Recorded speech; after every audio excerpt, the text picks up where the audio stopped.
दोस्तों, आज हम एक ऐसे इंसान के बारे में बात करेंगे जिन्होंने भारत में परमाणु ऊर्जा में भागीदारी निभाकर देश का नाम रोशन किया, जिन्हें भारत के मिसाइल मैन के नाम की उपाधि दी गई।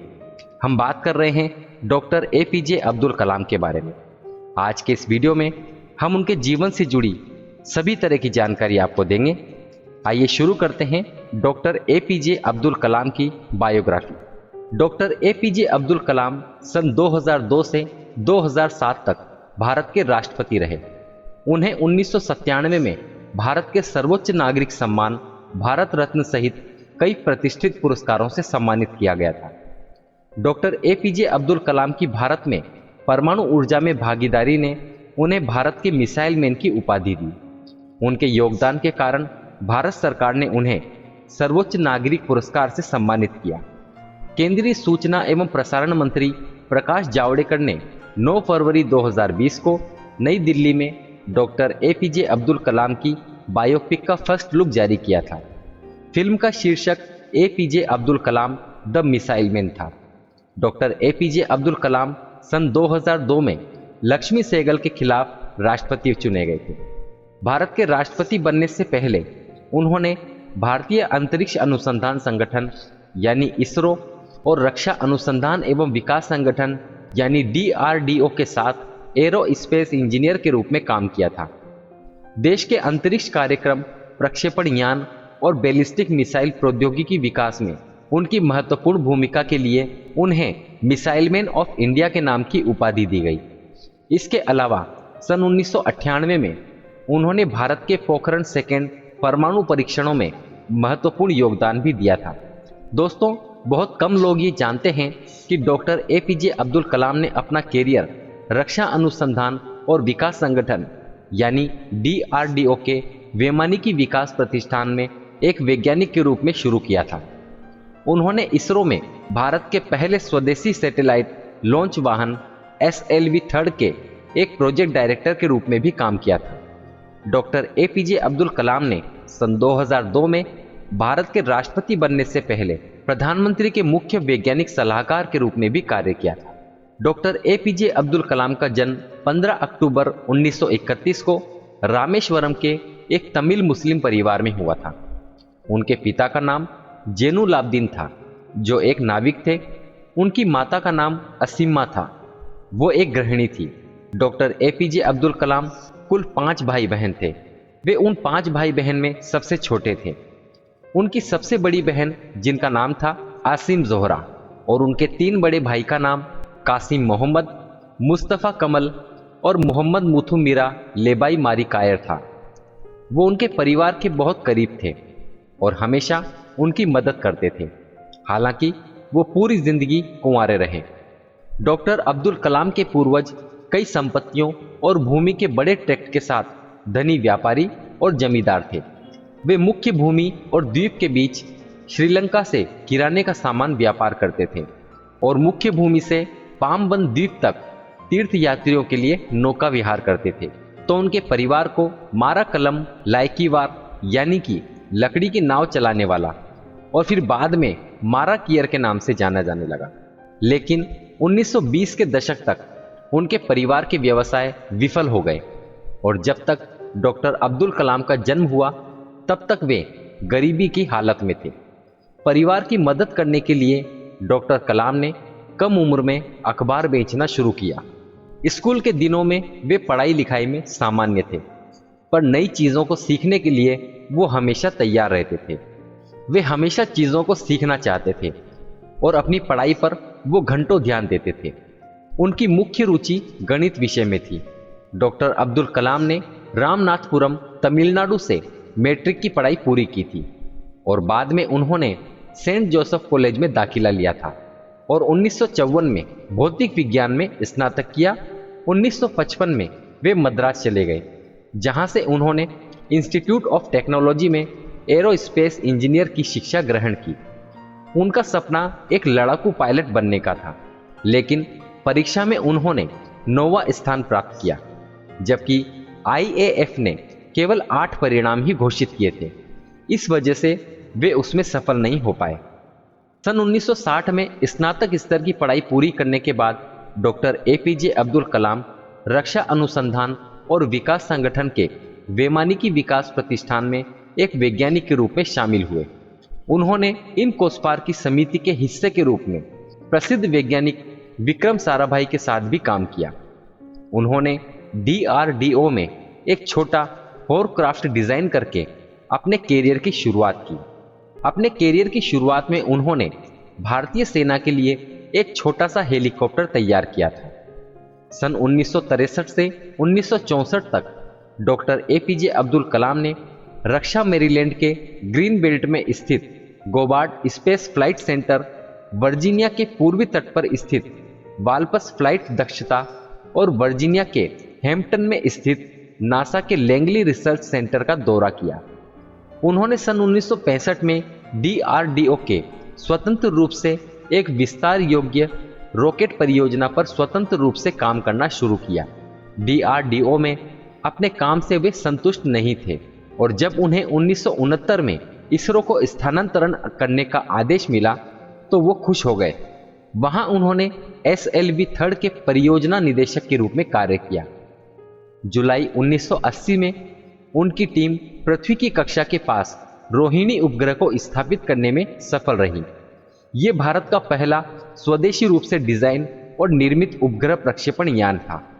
डॉक्टर एपीजे अब्दुल कलाम ने 1969 में सरकार की स्वीकृति प्राप्त की और अधिक इंजीनियरों को शामिल करने के लिए कार्यक्रम का विस्तार किया।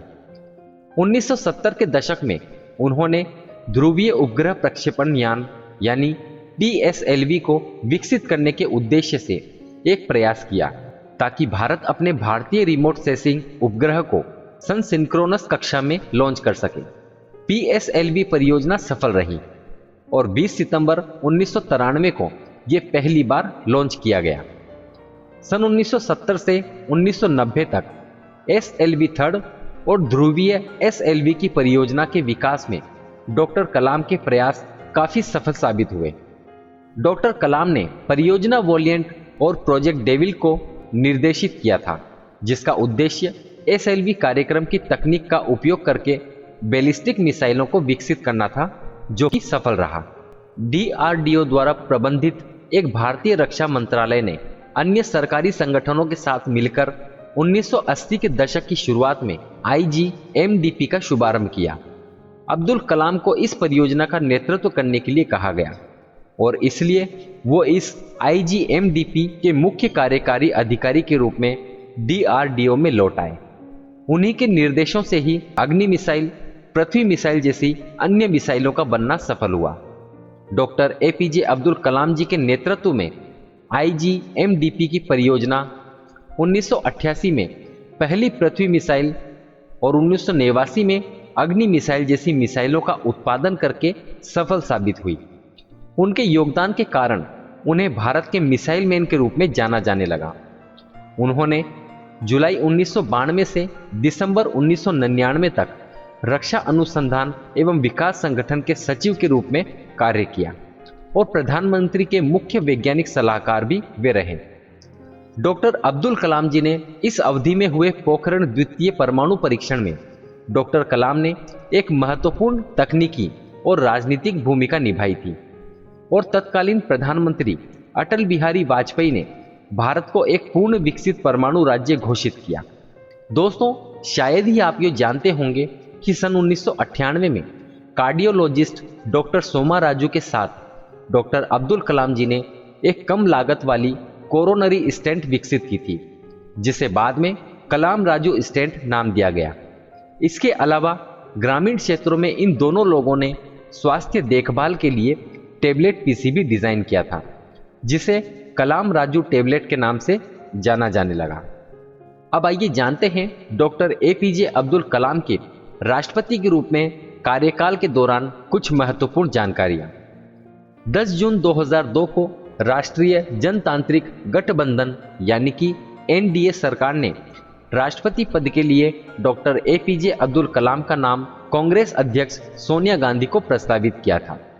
डॉक्टर एपीजे अब्दुल कलाम ने 25 जुलाई सन 2002 से 25 जुलाई सन 2007 तक भारत के राष्ट्रपति के रूप में कार्य किया। वे राष्ट्रपति भवन में रहने वाले पहले अविवाहित और वैज्ञानिक थे।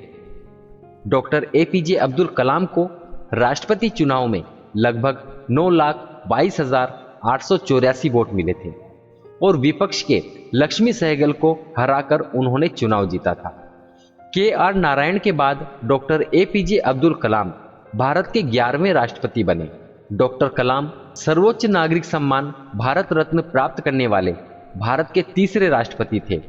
इनसे पहले सन 1954 में डॉक्टर सर्वपल्ली राधाकृष्णन और 1963 में डॉक्टर जाकिर हुसैन को यह सम्मान प्रदान किया था। डॉक्टर एपीजे अब्दुल कलाम को पीपुल्स प्रेसिडेंट के रूप में भी जाना जाता है। उनके अनुसार राष्ट्रपति के रूप में उनके द्वारा लिया गया सबसे कठिन निर्णय ऑफिस ऑफ प्रॉफिट के बिल पर हस्ताक्षर करना था।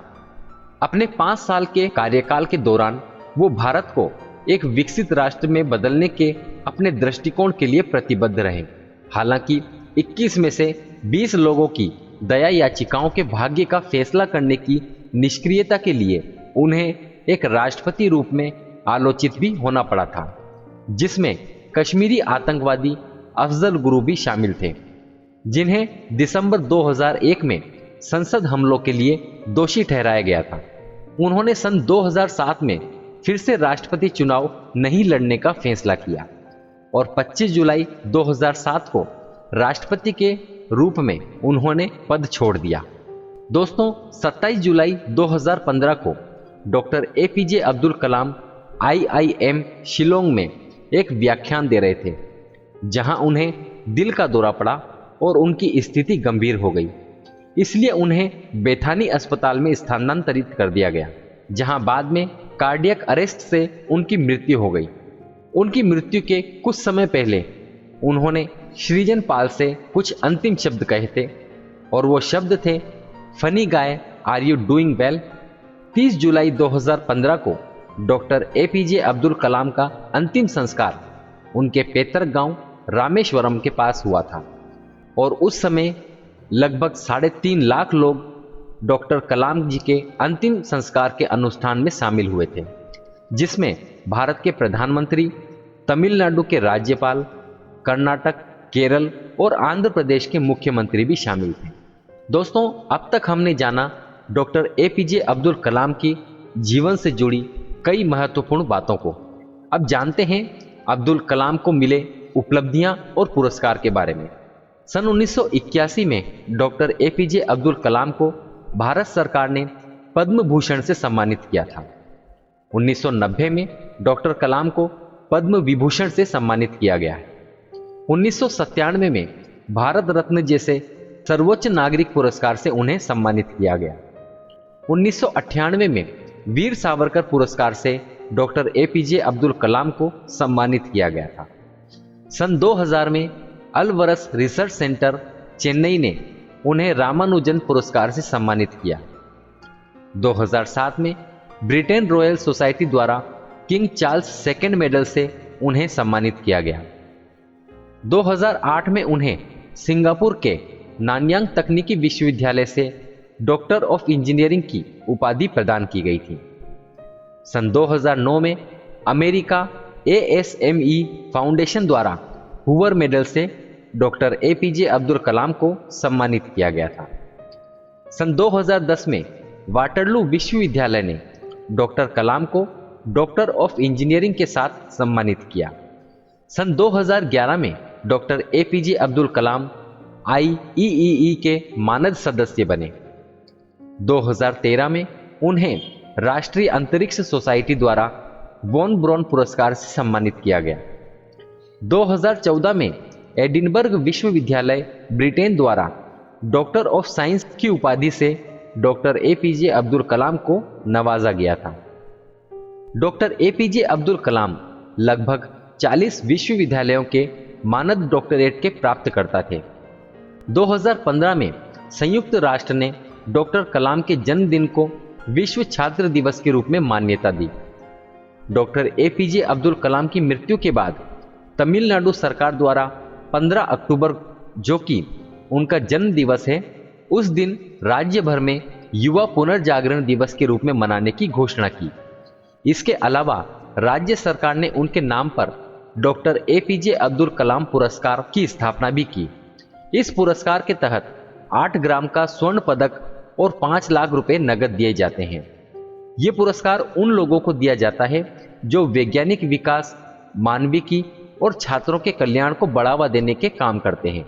और यही नहीं, 15 अक्टूबर 2015 को डॉक्टर एपीजे अब्दुल कलाम के जन्म की 84 वर्षगांठ पर भारत के प्रधानमंत्री नरेंद्र मोदी ने नई दिल्ली में डीआरडीओ भवन में डॉक्टर कलाम की याद में डाक टिकट भी जारी किया था। तो ये थी दोस्तों डॉक्टर एपीजे अब्दुल कलाम, जिन्हें भारत के मिसाइल मैन के नाम की उपाधि दी गई थी और साथ ही उन्हें सर्वोच्च नागरिक पुरस्कार से सम्मानित भी किया गया था। उनके जीवन से जुड़ी हुई सभी तरह की जानकारी हमने आपको इस वीडियो में दी। हम आशा करते हैं कि ये वीडियो आपको अच्छा लगा होगा।